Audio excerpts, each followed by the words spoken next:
Bem-vindos ao Politeia. Sou Rodrigo Couto e hoje damos início a Sócrates.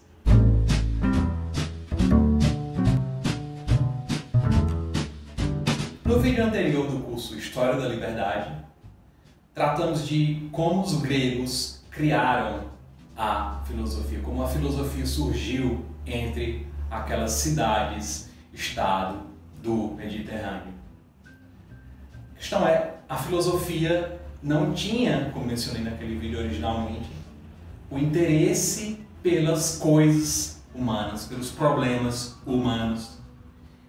E como então a filosofia passa a pensar o ser humano, a tentar entender o ser humano? Como eu mencionei naquele vídeo, foi com Sócrates. E antes disso, filosofia era o estudo do que hoje nós chamaríamos de geometria, astronomia, cosmologia. A filosofia dizia muito mais respeito ao mundo que hoje nós chamaríamos de mundo natural, em contraposição ao mundo da ética e da política. Mas isso muda com Sócrates. Bem, quem é esse personagem tão importante? Bem, e aqui é curioso dizer, ele é muito importante, mas é também um personagem muito misterioso. Porque Sócrates não deixou nenhum documento escrito. Ele é conhecido pelos diálogos platônicos, por Xenofonte, que era historiador, e por algumas outras fontes. Mas ainda assim não é possível saber se esse Sócrates era o Sócrates real ou se esse é apenas o Sócrates dos diálogos de Platão. Esse é um problema que talvez provavelmente não será nunca resolvido, mas para todos os efeitos vamos tratar aqui das inovações que foram atribuídas a Sócrates.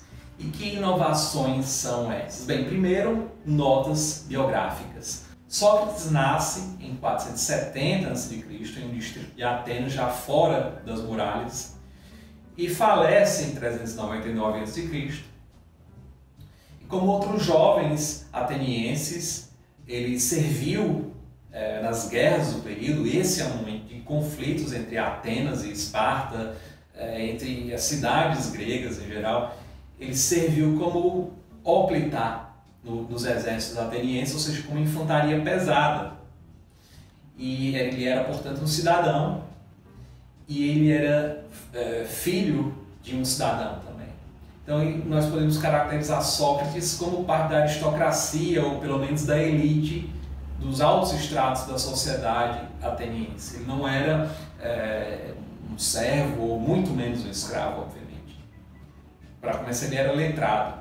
Bem, e que contribuições são atribuídas a Sócrates? Como eu disse, Sócrates não deixou nada escrito.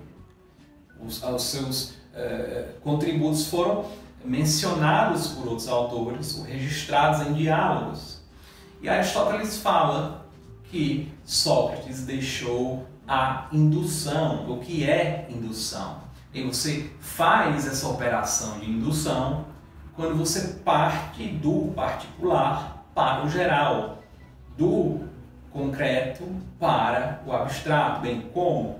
Imagine que você tem uma árvore no seu quintal e todos os anos, durante um momento específico, em geral o outono, essa árvore perde as folhas.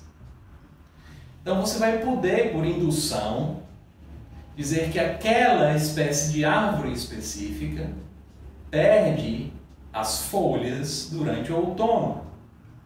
Você está passando de um exemplar específico da árvore para a espécie a qual aquela árvore pertence.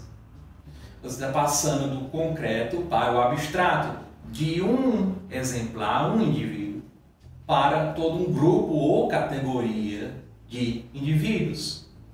Essa é a primeira contribuição de Sócrates. Sócrates, então, foi o primeiro a falar em traços essenciais a algo ou grupo de seres. Então, você afirmar que essa espécie de árvore perde as folhas durante o outono, significa afirmar que é essencial a essa espécie perder as folhas durante o outono. Em contraposição aos traços essenciais, existem traços que são meramente acidentais. Que traços são esses? Bem, se essa árvore que você tem no teu quintal tem um ninho de pássaros, ou se ela foi atingida por um raio e queimou parcialmente, esses são traços meramente acidentais daquele indivíduo, daquela árvore específica. Não são traços essenciais. Em qual a importância da indução e da identificação de traços essenciais ou gerais para a filosofia? A definição, que é a segunda grande contribuição de Sócrates. Bem, o que é uma definição? Definir significa você agregar traços gerais para, nesse caso, identificar algo ou um grupo de seres, ou um grupo de entes ou objetos. Então, você define aquela espécie de árvore que eu falei, entre outros traços, por perder as folhas durante o outono. Você não saberia disso sem, como falei, a indução. Então, essas são as duas grandes contribuições de Sócrates: indução e definição. Em que contexto específico isso ocorre? Como é que se relaciona aos problemas humanos? Porque aqui nós estamos aparentemente ainda no mundo natural, eu falei em árvores. Bem, o mundo em que Sócrates vive é um mundo de assembleias políticas, é um mundo de oradores, e é um mundo em que existiam professores de retórica e oratória e políticos. E Sócrates acompanha esses discursos públicos e vê que os termos empregados nos discursos públicos, imaginem justiça, coragem, piedade, temperança e muitos outros, não são definidos pelos oradores. Então você tem discursos que possuem todo aquele efeito emocional, social também, político, mas que, no fim das contas, não possuem uma substância determinável, porque os termos empregados nesse discurso não são definidos pelos oradores.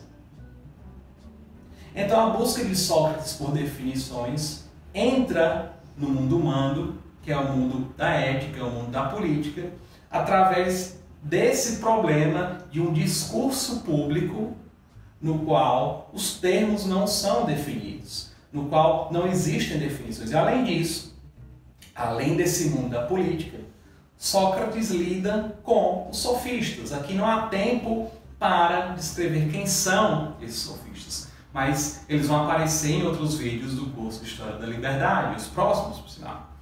Os sofistas, por ora, eles eram defensores da ideia de que as definições não são objetivas, a definição de algo não é objetiva, elas são produtos de convenções.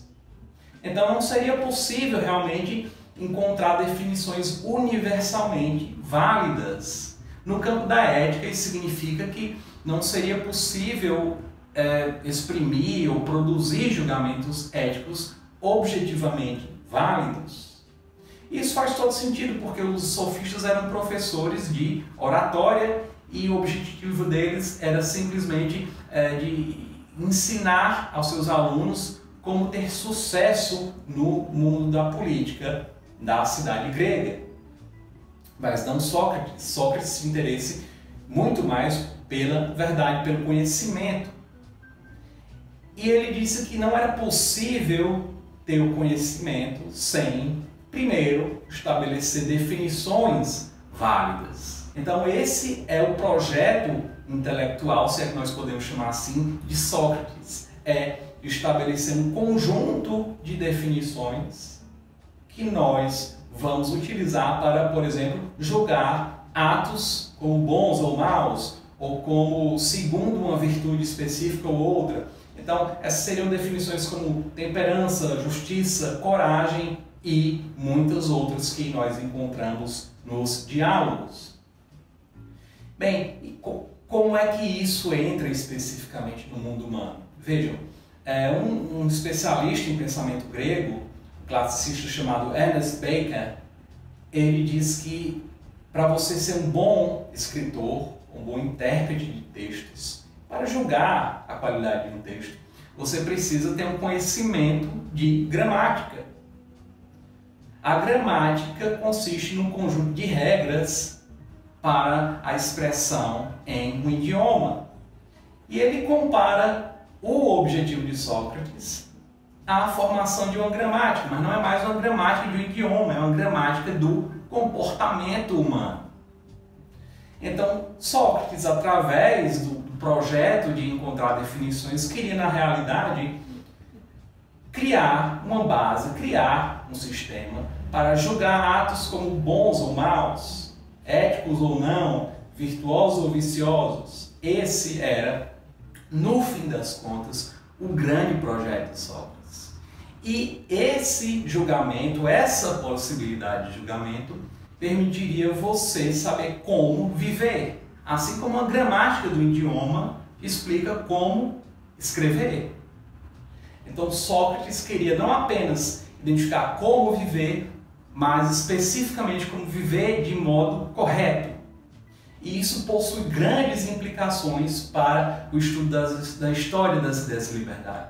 Porque vejam, se você estabelece como viver de modo correto, segundo algumas proibições ou permissões de natureza ética, aquilo que vai além do que é permitido segundo a ética ou pela ética, não se trata mais de liberdade, mas de arbítrio ou abuso, ou seja, de uma espécie de licenciosidade, para usar o vocabulário dos modernos, no caso do século XVIII. Então, Sócrates se apresenta na história como essa possibilidade de começar a pensar o que é ou não liberdade em sociedade, e em uma sociedade que se submete a padrões éticos que são, inteligíveis, podem ser descobertos e compreendidos, e 2, devem orientar a expressão de comportamento entre os homens. Então eu espero que esse vídeo tenha te ajudado a começar a compreender Sócrates e a começar a compreender o pensamento grego, mas ainda assim você pode deixar sua dúvida aqui nos comentários ou enviar pelo Instagram, porque os próximos vídeos continuam Sócrates e continuam o pensamento grego aqui no curso História da Liberdade. Para acompanhar esse conteúdo, inscreva-se no canal, ative o sininho para receber notificações e até a próxima. Tchau, tchau!